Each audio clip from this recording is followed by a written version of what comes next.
हाय दोस्तों, तो आज हम लोग देखेंगे झारखंड जीके के तहत झारखंड में ईसाइयों का आगमन।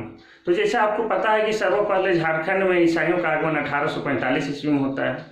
इससे पहले झारखंड में एक भी ईसाई जाति के व्यक्ति नहीं थे। यानी 1845 में ईसाइयों का आगमन के बाद ही धीरे धीरे ईसाइयों का विस्तार होता गया, धर्म परिवर्तित कराए गए और ईसाइयों की संख्या बढ़ता गया। तो उसी के क्रम में आज देखेंगे कि सबसे पहले झारखंड में कौन सा चर्च का स्थापना किया गया, किन किन लोग सबसे पहले यहाँ पर धर्म प्रचार करने आए थे तथा सबसे पहले किन किन लोगों को धर्म परिवर्तित करवाया गया था, उनके बारे में विस्तार से आज देखते हैं। तो जैसे आपको पता है कि ईसाइयों का आगमन 2 नवंबर 1845 ईस्वी को होता है। 1845 ईस्वी को होता है। ये कलकत्ता से रांची आते हैं। कलकत्ता से रांची आते हैं। ये कहाँ के निवासी थे? ये बर्लिन के निवासी थे। बर्लिन के निवासी थे और ये बर्लिन जर्मनी का राजधानी है। जर्मनी का राजधानी है। तो जैसा आपको पता है कि ये अपने से आए नहीं गए थे, इनको भेजा गया था। तो इनको जो बर्लिन से भेजा था उस व्यक्ति का नाम था रेवरेंड J.S. गोस्नर। इन्हीं के द्वारा 4 व्यक्तियों को धर्म प्रचार के लिए झारखंड में भेजा गया था। और जब ये रांची आए थे उस समय जो 4 व्यक्ति थे उन चारों व्यक्ति का नाम कुछ इस तरह से है।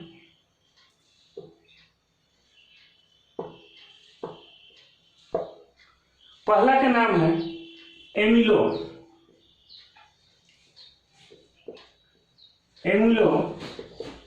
एस्कॉच। ये धर्मशास्त्री थे।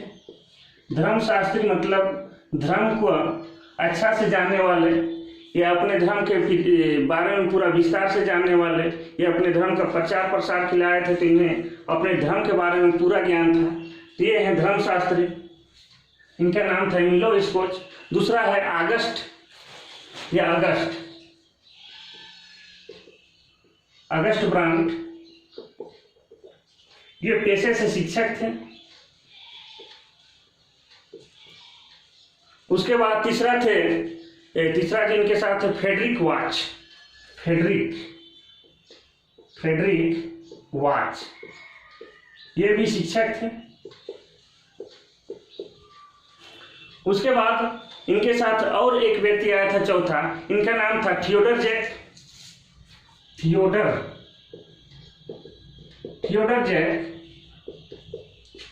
ये पेशे से अर्थशास्त्री थे।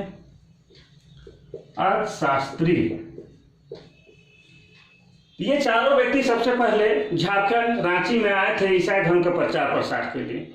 जिस समय ये रांची में आए थे उस समय इनको जो समर्थन दिया था या जिनका समर्थन मिला था उनका नाम था आउसले। एक आउसले नाम के व्यक्ति थे और एक थे, क्या नाम था, हेनिंगटन। आउसले और हेनिंगटन का समर्थन मिला था।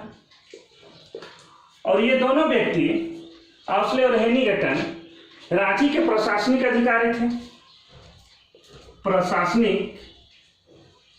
अधिकारी थे। यानी कह सकते हैं कि जो शासन व्यवस्था चला रहा है वही व्यक्ति जब इनका समर्थन करे तो यहाँ पर अपना धर्म प्रचार प्रसार करना बिल्कुल आसान हो जाएगा, या इनको रहने या ठहरने का बिल्कुल दिक्कत वाली बात नहीं होगा। तो ये आउसले और हेनिंगटन के समर्थन के कारण या इनके सहायता के कारण इन लोगों को अपना धर्म प्रचार प्रसार में काफी सहूलियत हुआ। आगे देखते हैं। ये आए 2 नवंबर 1845 को, यानी नवंबर महीने में। इसके ठीक एक महीना बाद यानी दिसंबर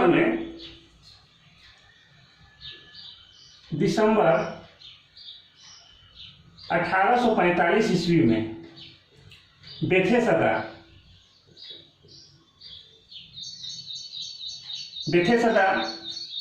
की स्थापना की जाती है, की स्थापना की जाती है। और इसी बेथे सदा को ही झारखंड का पहला चर्च होने का गौरव प्राप्त है। यानी इस बेथे सदा को ही झारखंड का पहला चर्च माना जाता है, पहला चर्च माना जाता है। अब आपको एग्जाम में यह भी पूछ देता है कि बेथे सदा के संस्थापक कौन थे, तो यहां पर लिख लीजिए बेथे सदा के संस्थापक या स्थापना करने वाले व्यक्ति कौन थे। उनका नाम है हेकरलिंग।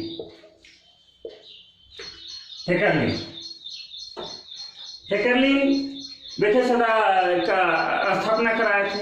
इसके बाद जब चर्च का स्थापना हो गया और अपने धर्म प्रचार प्रसार का इन लोगों ने काफी प्रयास किया, उसके बावजूद भी 5 साल तक इन्होंने किसी को धर्म परिवर्तित नहीं करा सके, या कह सकते हैं कि इन्होंने किसी को भी ईसाई धर्म में परिवर्तित नहीं किया। इसके ठीक 5 साल बाद यानी 1850 ईस्वी में 5 साल बाद सबसे पहले 4 कबीर पंथ को मानने वाले को कबीर पंथी बोला जाता है। तो 4 कबीर पंथी आदिवासियों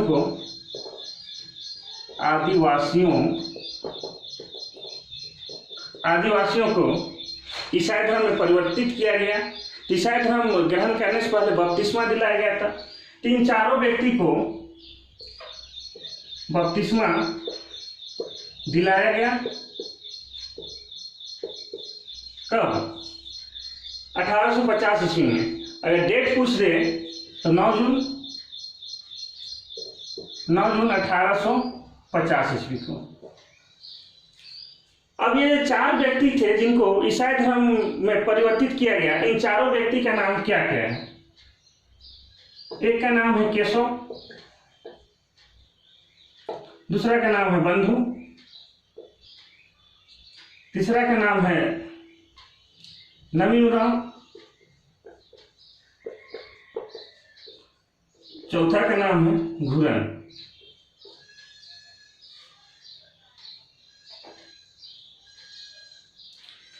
ये चारों आदिवासियों को सबसे पहले 9 जून 1885 में ईसाई धर्म में परिवर्तित किया गया और इन्हें बपतिस्मा दिलाया गया। ये चितकनी, हेसालकोटा और ये दोनों चितकनी गांव के थे, चितकनी गांव के। और नईनुराव हेसालकोट के थे। और ये चौथा नाम है धुरन। ये थे कौन सा गांव याद नहीं आ रहा है, ये थे शायद ये थे क्रांत गांव के, ये क्रांत गांव के थे। और ये सभी गांव रांची जिला के अंतर्गत आता है, रांची जिला के अंतर्गत आता है। जो प्रमुख बातें मैंने लिख दिया है, उसके बावजूद भी और 1-2 लाइन कुछ बातें हैं वो मैं बता देना चाहता हूँ। आप और थोड़ा देर वीडियो में बने रहिए, आपको काफ़ी नॉलेज हो जाएगा एग्जाम के पॉइंट ऑफ व्यू से भी। और आपको ऐसे भी जनरल नॉलेज रखना ही चाहिए। अब झारखंड निवासी हैं, कितना तो जानना ही चाहिए। तो आगे देखते हैं। जब इन 4 लोगों को ईसाई बना दिया जाता है, उसके बाद इन चारों पर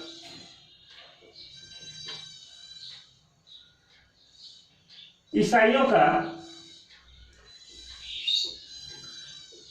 कृपा दृष्टि बरतता है। कृपा दृष्टि का मतलब यह हो गया कि ईसाई धर्म के लोग इन लोगों पर काफी मेहरबान हुए, या पादरी हो या चर्च के लोग हो, इनके ऊपर बहुत सारे परोपकार किए। जैसे इनके बच्चों को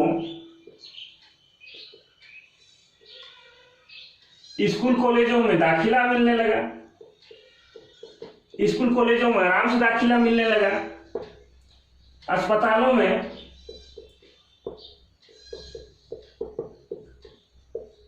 इनका उपचार होने लगा। और जो सबसे महत्वपूर्ण बात यह है कि इनकी जो जमीन थी जो दलालों द्वारा या जमीन माफियाओं द्वारा बेच दिया गया था या हड़प दिया गया था, उनको इन ईसाई पादरियों द्वारा केस मुकदमा से लड़कर जीत कर वापस जमीन दिलाया गया, जमीन वापस दिलाया गया, दिलवाया गया। तो ये सारे बातें जब इन चारों व्यक्ति के जीवन में होने लगी तो इनको देख के बाकी आदिवासी लोग महसूस करने लगे कि अगर हम भी ईसाई होते तो ये सारा सुविधा हमें भी मिलता। ठीक है। और बीच बीच में बात ये भी अपवाद थी या शायद सच थी, ये बात उड़ाया गया कि ईसाई धर्म के लोग या ईसाई लोग या पादरी लोग गैर ईसाइयों की मदद नहीं करते हैं। अगर उनका मदद हमें चाहिए तो हमें ईसाई बनना पड़ेगा। तो इसीलिए अधिकतर आदिवासी